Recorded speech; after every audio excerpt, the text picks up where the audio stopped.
बड़ी खबर बता दें, महाराष्ट्र विधानसभा से सस्पेंड हो सकते हैं अबू आजमी, बजट सत्र से निलंबित हो सकते हैं अबू आजमी। बड़ी खबर आपको बता रहे हैं, औरंगजेब को लेकर टिप्पणी की थी और इसके बाद से ही लगातार उन पर कार्रवाई की तलवार लटक रही थी, उन पर कार्रवाई की मांग उठाई जा रही थी। और अब ये बड़ी खबर आपको बता रहे हैं कि थोड़ी देर में सदन में घोषणा की संभावना है और ऐसे में सपा नेता अबू आजमी का निलंबन तय माना जा रहा है। सूत्रों के हवाले से भी जानकारी आपको दे रहे हैं, बजट सत्र से निलंबित हो सकते हैं अबू आजमी, बजट सत्र के लिए भी वो निलंबित हो सकते हैं और विधानसभा से भी सस्पेंड हो सकते हैं। बहुत बड़ी खबर इस वक्त महाराष्ट्र विधानसभा, महाराष्ट्र की सियासत से जुड़ी हुई। बिल्कुल, और सियासत बढ़ती दिख रही है, हलचल तेज है क्योंकि लगातार निलंबन की मांग की जा रही थी कि उन्हें निलंबित किया जाए। बजट सत्र में हंगामा हो रहा था, विरोध प्रदर्शन की तस्वीरें अभी भी आप टीवी स्क्रीन पर देख रहे हैं। लगातार विरोध किया जा रहा था, अबू आजमी के निलंबन को लेकर मांग की जा रही थी, उन्हें सस्पेंड कर दिया जाए, उन पर देशद्रोह का मुकदमा दर्ज हो। उन्हें देशद्रोही बताया गया था जिस तरीके से उन्होंने अपने बयान में औरंगजेब की तारीफ की थी। उसके बाद से ही सियासतदानों की तरफ से लगातार बयानबाजी देखने को मिल रही थी और उनकी मुश्किलें बढ़ती जा रही हैं, वो मुश्किल में घिरते दिख रहे हैं। और विधानसभा स्पीकर से मुख्यमंत्री फडणवीस ने मुलाकात की है, विधानसभा से सस्पेंड हो सकते हैं अबू आजमी, उन पर निलंबन की तलवार लटक रही है, मुश्किलों में घिर गए हैं, बजट सत्र से निलंबित हो सकते हैं अबू आजमी जिन्होंने औरंगजेब की तारीफ की थी, बयान दिया था। और विधानसभा स्पीकर से मुख्यमंत्री फडणवीस की मुलाकात हुई है, मुख्यमंत्री फडणवीस की तरफ से भी बयान सामने आया था, जिस तरीके का बयान दिया गया है उसे निंदनीय बताया था। डिप्यूटी सीएम एकनाथ शिंदे ने भी इसका विरोध किया और औरंगजेब को महान शासक बताया था। वैसे में गिरफ्तारी की तलवार को, निलंबन की तलवार यहां पर लटक रही है, औरंगजेब से प्यार, निलंबन की तलवार। आपको बता दें, सपा नेता अबू आजमी पर निलंबन की तलवार लटक रही है। थोड़ी देर में इसके बारे में अब ये भी बताया जा रहा है कि संभावना है कि जल्दी फैसला हो जाएगा। शिवसेना नेता उदय सामंत ने निलंबन की मांग की थी और आजमी के बयान पर महाराष्ट्र विधानसभा में खूब हंगामा भी हुआ। यह भी आपको बता दें कि सपा नेता अबू आजमी ने की थी औरंगजेब की तारीफ और इस दौरान उनका बयान भी हमने आपको सुनाया था कि तारीफ में क्या कहा था, महान शासक उनको उन्होंने बताया था। अब विवाद बढ़ने के बाद आजमी ने वापस अपना बयान लिया था, हालांकि पहले बयान पर अड़े रहे लेकिन बाद में जब हंगामा खूब ज्यादा हुआ तो उसके बाद अपने बयान को वापस ले लिया।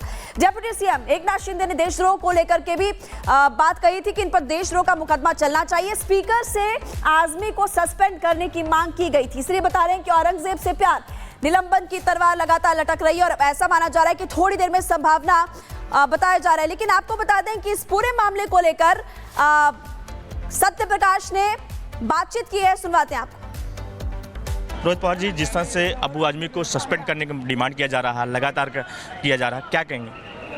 नहीं, देखो, महाराष्ट्र में, हिंदुस्तान में इस तरीके का सपोर्ट औरंगजेब को कोई भी नहीं करता और अगर आप मीडिया के सामने जाते हुए वहाँ पे अगर सपोर्ट कर रहे हो तो उसका निषेध हम करते हैं, उन पे कार्रवाई होनी चाहिए।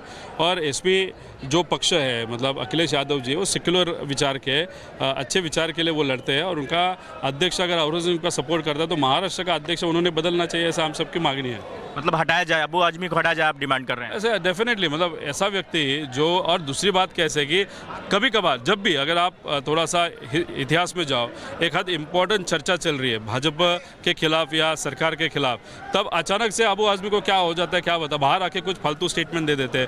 पहले भारत माता की जय के बारे में उन्होंने कहा था, अभी ये स्टेटमेंट दे दिया। मतलब बोलना पड़ेगा, पक्ष नहीं, लेकिन ये जो व्यक्ति है वो भाजपा का बी टीम का व्यक्ति है, ऐसा बोलना पड़ेगा। इम्तियाज जलील भी कह रहे हैं एमआईएम के कि जो है अबू आजमी जो है कठपुतली हैं बीजेपी के। हो सकता है। और इस बीच बड़ी खबर, बीएसपी के नेशनल कोऑर्डिनेटर पद से आनंद कुमार हटाए गए हैं। आनंद कुमार नेशनल कोऑर्डिनेटर पद से हटाए गए। मायावती ने आनंद कुमार को पद से हटा दिया है। रणधीर बेनीवाल को नया नेशनल कोऑर्डिनेटर बनाया गया है। राष्ट्रीय उपाध्यक्ष पद पर आनंद कुमार हालांकि बने रहेंगे। 3 मार्च को आनंद को नेशनल कोऑर्डिनेटर बनाया गया था। हाल ही में 3 मार्च को यह डिसीजन लिया गया था, प्रेस कॉन्फ्रेंस हुई थी और बसपा प्रमुख की तरफ से, मायावती की तरफ से ऐलान किया गया था, आनंद कुमार को नेशनल कोऑर्डिनेटर बनाया था, लेकिन उन्हें पद से हटा दिया गया है। तो ये बहुत बड़ी खबर इस वक्त हम आपको जानकारी दे रहे हैं। अजय दुबे इस वक्त हमारे साथ जुड़े हुए हैं। अजय दुबे, इस पूरी खबर को लेकर आप विस्तार से जानकारी दी और मायावती ने ट्वीट भी बाकायदा किया है। अब बिल्कुल देखिए, बसपा में जारी महासंग्राम में एक नया चैप्टर है। और क्या ये ऐच्छिक, जैसा कि उस ट्वीट में मायावती जिक्र कर रही हैं कि उनकी इच्छा है कि जो पूर्व पद था राष्ट्रीय उपाध्यक्ष का, उस पद पर वो बने रहेंगे, सहयोगी बने रहेंगे, तो क्या ये ऐच्छिक तौर पर हो रहा है, या फिर जो आकाश आनंद को घरेलू पारिवारिक कलह के चलते जो पिछले फैसले लिए गए, उसी कड़ी में आकाश आनंद और उनके भाई जो आकाश आनंद के पिता हैं, उनकी भी ताकत को पार्टी में कम करने के लिए जो पद उन्हें दिया गया था उस पद से नीचे उतारा जा रहा है। तो तमाम पॉलिटिकल गलियारों में इस विषय को लेकर चर्चा लगातार जारी है। लेकिन बसपा में जो भविष्य है बसपा का, मायावती की बात की, राजनीति के भविष्य की बात अगर की जाए तो उस भविष्य को लेकर अधर की स्थिति बनी हुई दिखाई दे रही है। जिस तरीके से आकाश आनंद को एक तरीके से फ्यूचर माना जा रहा था, एक तरीके से जो नेक्स्ट जनरेशन बसपा की पॉलिटिक्स होगी और जो पॉलिटिकल स्टेटमेंट्स वो दे रहे थे, उससे अंदाजा लगाया जा रहा था कि ये उत्तराधिकारी होंगे। लेकिन मायावती ने सीधे तौर पर उत्तराधिकारी नहीं होंगे ये तो कहा ही कहा, लेकिन उनके पिता को जो एक मजबूत पद दिया था उसे भी वापस ले लिया है और पूर्व पद जो था उस पर ही वो बने रहेंगे। बिल्कुल, ये तो उन्होंने पहले ही साफ कर दिया था कि उत्तराधिकारी कोई नहीं होगा। बहुत बहुत शुक्रिया आपका तमाम जानकारी देने के लिए। बढ़ते आगे बात संभल की। संभल में विवादित स्थल में पूजा की मांग की जा रही है। एसडीएम को ज्ञापन सौंपा गया है। संगठन के लोगों ने एसडीएम को ज्ञापन सौंपा और ज्ञापन सौंपकर विवादित स्थल में पूजा की मांग की है कि जब तक पूजा की जाए, ये मांग उनकी तरफ से की गई है। रोजाना देखिए जो सनातन के सबूत हैं वो मिल रहे हैं, साथ ही एक्शन लिया जा रहा है। पुलिस चौकी का निर्माण अलग अलग जगहों पर हो रहा है और इस बीच पूजा की मांग अब हिंदू संगठन की तरफ से तेज हो गई है। इसीलिए वो एसडीएम के ऑफिस पहुंचे थे, जिसकी तस्वीरें आपको दिखा रहे हैं। कार्यालय पहुंचकर ज्ञापन उनकी तरफ से सौंपा गया है। तो एसडीएम को ज्ञापन देने हिंदू संगठन पहुंचे। संभल में विवादित स्थल में पूजा की मांग की जा रही है और संभल को लेकर के खुद सीएम योगी आदित्यनाथ भी कहते हैं कि जो जमीन हथियाई गई थी वो हम जरूर वापस लेंगे और कार्रवाई जरूर की जाएगी। कुछ तस्वीरें आपको दिखा रहे हैं जो हिंदू संगठन वहां पर पहुंचे ज्ञापन सौंपने के लिए, वो तस्वीरें आपने देखी। और देखिए, पिछले साल 24 नवंबर को संभल में हिंसा हुई थी और उसके बाद से मुख्यमंत्री योगी आदित्यनाथ सख्त है। रिपब्लिक भारत पर ही सीएम योगी आदित्यनाथ ने कहा था कि संभल की सर्जरी होगी और अब सीएम योगी आदित्यनाथ ने साफ कर दिया कि संभल में जो हमारा है उसको हम वापस लेकर रहेंगे।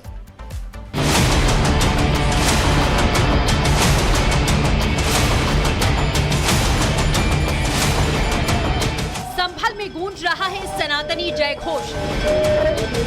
एक शरारत के तहत समाप्त कर दिया गया। जो हमारा है वो हमें मिल जाना चाहिए। संभल में भी कर रहे हैं, आस्था का ही सवाल है। आपके लिए वोट बैंक था, हमारे लिए विरासत थी। विरासत की रक्षा करने वालों से वोट बैंक की राजनीति करने वालों का हारना तय है। संभल की जिस शाही जामा मस्जिद पर मुस्लिम पक्ष दावा करता आया, अब उसी दावे पर कोर्ट ने ब्रेक लगा दिया। इलाहाबाद हाई कोर्ट ने कहा कि मुस्लिम पक्ष संभल की जामा मस्जिद को मस्जिद कहना बंद कर दे।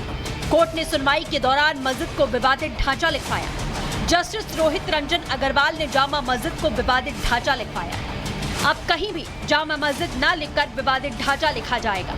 हिंदू पक्ष के वकील हरिशंकर जैन ने ये मांग की। डिस्प्यूटेड स्ट्रक्चर यूज़ करने का मतलब ये नहीं होता है कि किसी भी पार्टीज के राइट डिसाइड हो गए।